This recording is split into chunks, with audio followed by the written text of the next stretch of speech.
Alright, ebyo nga bikyali awo gwe ssebo banya batulaba ate ye omubaka abadde akiikirira abantu b'e Mawogola mu Parliament Essembabule omukyala Honorable Gorret Namugga Aliira Kunsiko.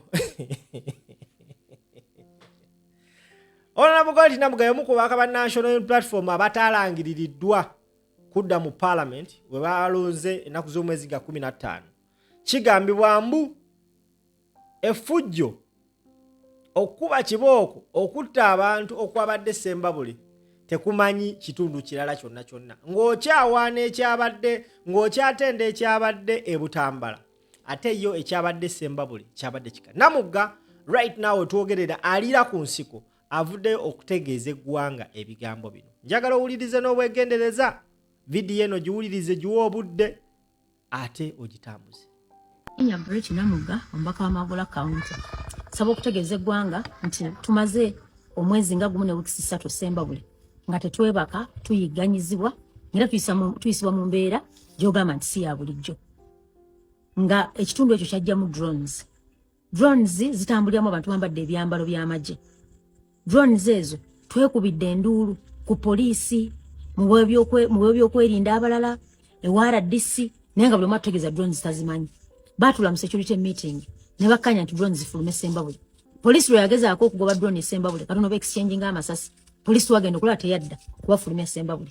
Twagenze mu kalulu mwakalabye nga bali mu lutalo batukozeeko buli ffujjo byonna babikoze ne babba amaboxi ne bapritikinga ne bagoba abantu ku polling stations byonna ne babikola ne bakomekereza nga bampadde obululu 2500 ne tusirika saawa eno ndiira ku nsiko Bamunoonya honorable ovaawo drone zizo sinze nzekka bw'otuuka Essembabule abantu ba coordinator ba Namugga tebakyebaka mayumba abali ba agent tebakyebaka oteeka okusayininga forms ku lwampaka ate nga babagoba ku polling stations kubanga n'okulonda kwagwa abamu kisaawa 5 awala mukage box bazitwalirangawo nabo baagalidde kubanga effe waffe drones ez'amanaginga akalulu ekyo ne tukigumira ne tutulugunyizibwa mu kika ekyo waggulu ennyo kakati saawa eno ndiira ku nsiko bannange njagala obategeeza nkooya ntulugunyiziddwa ekimala nensaba okutegeeza eggwanga kubanga ngenza okulaba nsobola okufiira mu kimugunyu. Honorable wanuvaawo duka wano duka wali saba okutegeeza eggwanga bw'abaawo ekintuuseeko bano wammanga mubabuuzanga kyekya Namugga kasita mulaba nga nfudde mu nkufa etategeerekeka kubanga kati ndi very unsafe nsirise naye ngenza okulaba nja kufiira mu kimugunyu. Asooka ye Honorable Anifa Kawooya meeting zonna ezikola eziplanning ebyeffujjo zituula mu njuye bannaabo abamu abalimu ku nsa wena afumanaga nti Honorable nkubuulye tetuganye n'ekino kiyitiridde.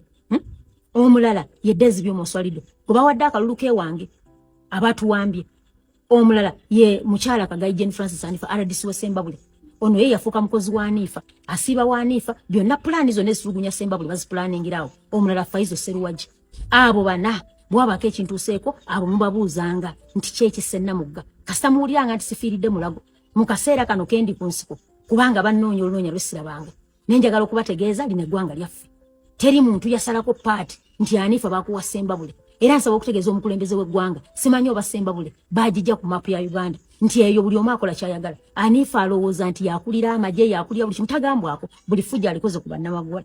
Nsaba okubategeeza abawagizi bange bwe mulaba ekintuuseeko yeyo ensonga mwenna munkubira amasimu Honorable oli luddawa temugenda kumanya wendi naye mumanye nti gyendi ndiira ku nsiko duka wano duka wali duka wano so nsaba okubategeeza byebyo yembeera bweto bwetambula musigale nga muli bakkakkamu naye wabaawo ekintuuseeko mbabagambye kubanga nkooye ekimala bakadde bange nkooye ntuuza okufulumya vidiyo eno nga mpulira n'ekyaye ekijja kijje oba bankuba masasi oba bankola ki kasita mutegedde ekigenda mu maaso. Oyo Honorable Gorret Namugga ng'ategeeza eggwanga oba ensi embeera gy'ayitamu. Tubadde tukyebuuza president wawaali ate Gorret Namugga naye abadde Aliira Kunsiko avudde n'ategeeza eggwanga nti embeera eri Essembabule I don't know oba kiki ddala ekiri Essembabule eyo Essembabule kibooko yatandika onyooka mu kamyufu ka NRM. People were announced dead Essembabule. Akamyufu ka NRM wakati wa Theodore Sekikubo ne General Ashande embooko yanyooka be baana baliwo okukkakkana nga bafudde. Akalulu ekyabadde Essembabule batugambye nti kibooko be babadde abaana baliwo nga bakuba kibooko ne bakuwerako ne risiiti. You cannot imagine nti Honorable Namugga eyawangula akalulu akaggwa omu ku babaka ababadde basinga okubeera active mu parliament akoleredde abantu b'Essembabule constituency ye mbu yafunye obululu 10,000 wazinda beezo 2. Mukazi wattu yatusesera nakkiriza n'agamba munzi bye mbatadde naye afuna amasimu wayawo vaawo ogenda tuula ku bbomu. Buli wateeka akabina ku ntebe gaba vaawo ogenda tuula ku bbomu nga mukazi wattu addukadde walala. Agamba essaawa zino Aliira Kunsiko mukazi wattu. Era buli n'ategeeza eggwanga abantu abali emabega. Agambye omukyala Anifa Kawo yalinga nga minisita w'Essembabule akola kyayagala. Mukazi ontera omulaba ku TV ayogeranga bw'ayagala. Ebigambo assaawo nga bw'asanze. Kati obaye mukyala wattu nirina Rosa aliwa. Essembabule oli omuvubuka Semata ndowooza ye yakirabiro n'agamba waayi kanve mu lwokaano abasajja tebanteme engalike n'abivaamu. So these people now want to create a narrative nti there should not be opposition in Ssembabule district. Batekawo embeera egamba nti tewalina kubayo opposition mu Ssembabule. Era Honorable Namugga ndowooza mubaka wa opposition eyali amenye record okubeera nga yawangula Essembabule mu kalulu akaggwa. So this time round bagambye halo oli watusimatuka leero tetugenda kukkiriza. Ssembabule waliyo abakulu ba PLU beefudde ekitagasa kibooko bazikkuba ne bakwerako ne risiiti ate n'otabaako na kimu n'ekimu ky'oyinza bagamba. There is a lot of intimidation in Ssembabule.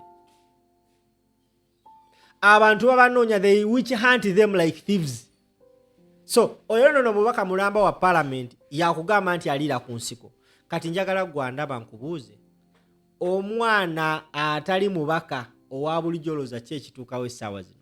Twalabakaawo campaign za Namugga ezimu abavubuka ba NRM nga bambadde essaati za muwoozi bajja ne bakuba abaana amasasi. Essembabule emirambo gigwa and it remains normal business. It remains business as usual nga someone has died in Ssembabule. So omukyala Namugga y'omu ku beewunyisizza abantu. Honorable Lutamaguzi, Muwanga Kivumbi, era otunulira embeera bonna ze bayiseemu obutabalangirira nga kyonna kiraga mu butuufu abasajja badde balina abantu be baagala okwejjako nga bagamba ono tadda ono waddira kagenda kuba kaliro. Thank you so much for watching. Make sure you subscribe, tap the notification bell, share the video and leave a comment in the commentary section. Welcome aboard. This is Vast Range 256.